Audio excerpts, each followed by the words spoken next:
Bus stand रोडवरील new Sivaganga लॉजवर पोलिसांचा छापा, 8 आरोपी जेरबंद, 4 पीडित महिलांची सुटका.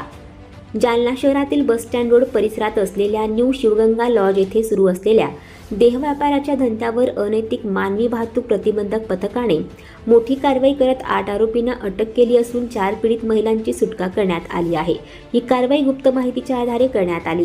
अनैतिक मानवी वाहतूक प्रतिबंधक कक्षाला गुप्त बातमीदारामार्फत खात्रीशीर माहिती मिळाली की बस स्टँड रोडवरील न्यू शिवगंगा लॉजचे मालक आर्थिक फायद्यासाठी बाहेरून महिलांना लॉजमध्ये आणून त्यांच्या माध्यमातून वेश्या व्यवसाय चालवतात. मिळालेल्या माहितीची खात्री करून ही बाब जालना जिल्ह्याचे माननीय पोलीस अधीक्षक अजय कुमार बन्सल यांच्यापर्यंत पोहोचवण्यात आली. त्यांच्या मार्गदर्शनानुसार आणि सूचनेनुसार लगेचच छापेमारीची योजना आखण्यात आली. स्थानिक गुन्हे शाखेचे पोलीस निरीक्षक पंकज जाधव यांच्या मार्गदर्शनाखाली अनैतिक मानवी वाहतूक प्रतिबंधक पथकाने लॉजवर छापा टाकण्यात आले.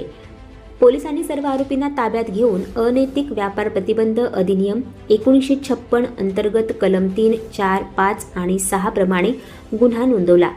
हा गुन्हा अनैतिक मानवी वाहतूक प्रतिबंधक कक्षाचे प्रभारी पोलीस उपनिरीक्षक गणेश शिंदे यांनी दिलेल्या तक्रारीवरून नोंदविण्यात आला आहे.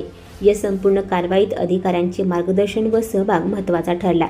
माननीय पोलीस अधीक्षक अजय कुमार बन्सल, माननीय अपर पोलीस अधीक्षक आयुष नोपानी, उपविभागीय पोलीस अधिकारी अनंत कुलकर्णी, पोलीस निरीक्षक पंकज जाधव, स्थानीय गुन्हे शाखा, या कारवाईत सहभागी कर्मचारी, पोलीस उपनिरीक्षक गणेश शिंदे, पोलीस उपनिरीक्षक Ravi Joshi, police head constable Krishna Dethe, महिला अंमलदार संगीता चव्हाण, पुष्पा खरटमल, आरती सावळे, रेणुका राठोड तसेच चालक संजय कुलकर्णी यांनी ही मोहीम यशस्वी केली. जालना पोलिसांनी या कारवाईनंतर स्पष्ट केले की शहरात व जिल्ह्यात चालणाऱ्या देहव्यापार व मानव तस्करीसारख्या गुन्ह्यांविरोधात पुढील काळात आणखी कडक मोहीम राबवली जाणार आहे. समाजात अशा अनैतिक कृत्यांना जागा नसून पोलिसांनी नागरिकांना सतर्क राहण्याचे आवाहन केले आहे.